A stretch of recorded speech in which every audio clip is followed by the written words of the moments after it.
히어로의 조민성 대표님 모시고 말씀 나눠보겠습니다. 네, 안녕하세요. B&B 히어로 일단 어떤 회사인지 저희 구독자분들께 좀 소개 좀 부탁드리겠습니다. 예, 말씀드리면은 최근에 그 IT의 발달과 소셜미디어의 발달로 그 쉐어링 이코노미라고 개인이 갖고 있는 재화를 개인과 같이 공유하는 그런 비즈니스 모델들이 많이 나오고 있는데요.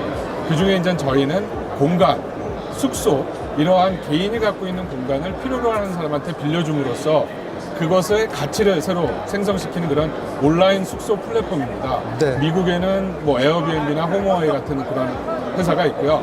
저희 회사는 한 3년 됐는데 한국의 숙소가 한 5천 개 정도 있고 지금 이제 한국을 떠나서 아시아 쪽, 중국이나 일본 쪽에 진출하려고 노력하고 있습니다. 네. 너무 정확하게 얘기를 하셔서 들으면 이렇게 별로 없을 수도 있을 것 같아요. 일단 에어비앤비를 시작으로 숙박 공간을 공유하는 이런 사업 모델이 시작이 됐는데 말씀하신 대로 굉장히 많은 그 회사들이 있단 말이죠. 네네. 어떤 부분이 좀 다른 곳들과 차별화되는 포인트가 있을까요? 예, 기본적으로 기업은 각 지역에서 비즈니스를 할 때 그 지역의 문화라든가 언어라는 게 되게 중요해요. 특히 이제 아시아 지역 같은 경우는 미국, 유럽의 회사들이 사실상 한국에서 많은 어려움을 겪고 있잖아요.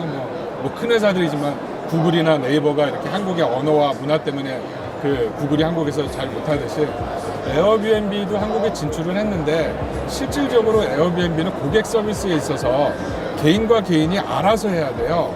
즉 뭐냐면은 언어를 잘 모르고 IT를 모르는 한국 그 공간을 공유하고 싶은 사람들은 에어비앤비를 이용을 할 수가 없거든요. 저희는 그 고객한테 더 다가가는 그런 서비스를 차별화를 하고 있습니다. 예를 들면 그 말씀하셨던 업체 같은 경우는 서울이나 부산에 주로 한국에 지금 한 1, 2천 개가 있고요. 저희 같은 경우는 화천, 뭐 빙어축제, 여수, 순천 이렇게 언어를 못하고 IT를 못하는 나이 드신 분들의 숙소까지 저희들이 다 서비스를 해서 서울에 오는 관광객이 지방까지 갈 수 있도록 하는 게 저희의 큰 차별점이라고 할 수 있겠습니다. 예, 또 그 부분에서 좀 궁금한 부분이 있어요. 왜냐하면 예를 들어 이제 이 B&B 히어로를 이용하시는 분들은 이용자는 그러니까 한국에 왔을 때만 이용하는 서비스가 아니라 이제 뭐 미국에 가건 어느 나라를 가건 비슷한 사용자 경험을 하기를 원할 것이고 한마디로 영어가 베이스가 되는 예를 들자면 네. 그러나 또 우리나라에서는 서울과 백분이 말씀하신 강원도나 그리고 또 집주인 분들도 또 한 축을 이루고 있잖아요. 네. 이 두 그룹 사이의 문화적 차이가 굉장히 클 것 같은데 네네. 이 부분을 어떤 식으로 해결해 주느냐가 좀 관건일 것 같은데 어떻게 하고 계신가요? 정확히 보셨는데요. 또 한 가지 제가 말씀드릴 거는 문화적 차이를 해결할 수 없어요. 그 사람들은 문화적 차이를 느끼고자 온 사람들이기 때문에 문화적 차이를 저희가 해결할 필요도 없고요. 특히 그 저희들 호스트로 등록하시는 할머니들이 나 영어 못하는데 어떻게 해 그래요.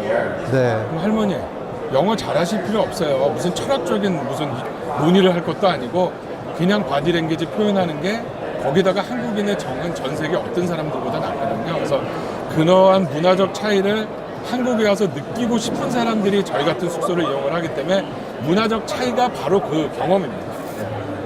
알겠습니다. 그러네요. 네. 뭐 하나 그냥 간단히 더 말씀드리면 예전에는 정보가 공유가 안 되니까 한국에 갑자기 와가지고 외국인이 신발 신고 거실에 들어갔다. 한국의 문화는 틀리다. 근데 그러한 문화적 차이는 이제는 정보들이 너무 많이 알아서 다 알고 와요. 그래서 보면은 그 사람들이 자기는 문화적 차이를 뭘 보냐면은 호텔에 있었을 때는 보지 못했던 골목을 나는 봤다. 골목에 있는 세탁소도 봤고 그다음에 아침 7시에 왜 이렇게 시끄러운가 봤더니 트럭에서 과일을 팔고 생선을 파는 그런 문화적 차이를 느끼는 게 처음에는 컴플레인이었다가 나중에는 그걸 자연스럽게 자기가 블로그에다가 자랑을 해요. 한국에 왔더니 이런 게 있더라. 그래서 그거는 해결할 건 아닌 것 같고 그걸 느끼는 게 좋은 것 같아요. 알겠습니다. 이 공유경제의 대표적인 모델이란 말이죠. 사업 모델이죠. 근데 이제 한국에서도 많이 알려지고 특히 한 2, 3년 내에 갑자기 확 좀 알려진 부분이 있는데 어떻게 보면 많은 곳들이나 아니면 많은 지원기관들에서 공유 경제에서 이 뒤에 있는 경제보다는 공유에 초점을 맞춘 한마디로 약간 사회적인 운동, 사회 운동과 비슷한 성격의 좀 프로모션들을 많이 하시는 것 같아요. 이런 부분들이 사업에 실제로 도움이 되는지 그렇지 않은지. 그냥 50대 50이라고 말씀드릴게요. 도움도 되고요. 왜냐하면 확산되는데 공유라는 개념에 있어서.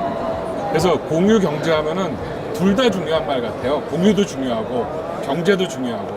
근데 공유는 아까 말씀하신 관이라든지 어떤 협동조합이라든지 이런 사회적 운동을 하시는 분들이 하는 거고, 공유 경제라는 거는 경제가 중요한 거는 이제 기업들이, 그러니까 저렇게 말씀드릴게요. 이 기회 균등의 선이라고 있잖아요. 뭔가 뭐든 하든 간에. 네. 그럼 예전에는 호텔업이나 렌트카나 이 사업들은 자본을 갖고 있고 기술을 갖고 있는 대기업들만 할 수가 있었어요. 근데 IT가 발달하고 기업이 갖고 있는 브랜드네임이 아니라 소셜미디어로 개인도 신뢰라는 거를 확보할 수 있다 보니까 기회 균등의 선이 개인한테 내려온 거죠. 그러한 기회 균등의 선이 내려왔다라는 거를 저희 같은 기업들이 개인이 원활하게 할 수 있게 해주는 게 공유 경제, 기업에서 바라보는 공유 경제고요. 그게 현재 경제학이나 기업 쪽에서 말하는 CSV, Creating Shared Value, 가치 공유 창출. 그러니까 기업이 어떤 문제를 해결하기 위해서 사회적 가치를 창출하고 기업의 성장을 도모하는. 그래서 저는 공유 경제를 경제로 본다 그러면은 기회 균등의 선이 내려온 사업 모델이라고 말씀드릴 수 있겠습니다. 알겠습니다. 아까 해외 사업 부분 얘기하시는 것 같은데 좀 더 자세히 설명을 좀 해주실 수 있을까요? 아, 예. 제가 이제 외국 회사에서 좀 오래 있었는데요. 그러시죠. 예. 미국, 유럽하고 아시아 시장은 철저히 다릅니다. 특히 이제 관광 시장 같은 경우는 한국과 중국과 일본이 아시아 전체의 80% 마켓을 쉐어하고 있어요. 그렇기 때문에 이 관광에 있어서의 숙박에 있어서는 한국, 중국, 일본이 하나의 네트워크가 되는 비즈니스 모델이 필요한데 미국이나 유럽 회사들이 그거를 할 수는 없거든요. 그래서 저희는 중국의 소우폰이라는 회사와 최근 계약을 하고 일본에도 계약을 해서 한중일 네트워크를 해서 이 세 군데 나라의 숙박을 공유하는 비즈니스 모델을 지금 준비 중에 있습니다. 아, 그렇군요. 그 혹시 다른 사업도 준비 중이시니까 다른 사업이나 다른 부분으로 또 진출하시려는 계획은 없으신지? 예, 있습니다. 지금 제가 지금까지 말씀드렸다는 거는 어떠한 장소, 그러니까 공간을 여행자의 숙소로만 제가 이용을 했었잖아요.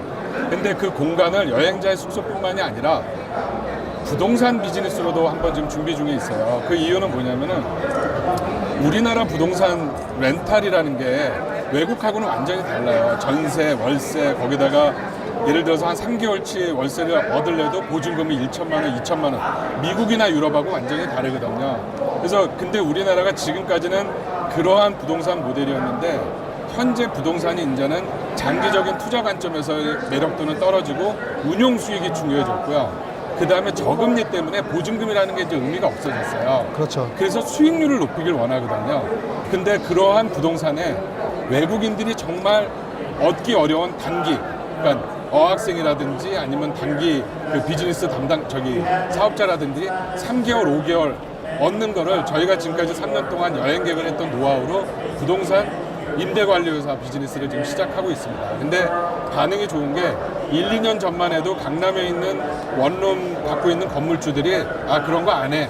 근데 지금은 앞다퉈서 저희한테 외국인 임대 좀 하자, 단기 임대 좀 하자. 왜냐? 이제는 운영 수익률이 중요해졌거든요. 혹시 장기적으로는 어떤가요? 장기적인 회사의 목표가 혹시 좀 부동산 지금 말씀하신 그런 부분 쪽으로 좀 더 퍼질 것인지 아니면 기존에 해오시던 전형적인 공유경제 한 모형을 계속 유지하실지 어떤 식으로 생각을 하고 계신지 좀 아니요. 궁금하네요. 바뀔 것 같고 바꾸려고 노력을 하고 있습니다. 그거를 이제 한자나 영어로 말씀드리면 공간이라는 거는 비어있는 간격이잖아요. 그걸 장소로 만들고 장소는 뭔가 해프닝이 일어나는 장소거든요. 즉 죽어있는 제품이었는데 거기에 어떠한 가치를 넣어서 그러면은 여행객이 됐던 부동산 임대가 됐든 그 안에 가치를 집어넣으면은 장소가 되고 플레이스가 되는 거거든요. 스페이스에서. 그래서 공간을 파는 이베이 같은 회사가 되고 싶어요. 여행객 대상이든 아니면 단기 임대든. 알겠습니다. 네. 오늘 B&B 히어로 조민성 대표님 모시고 말씀 나눴습니다. 네. 감사합니다. 대표님. 감사합니다.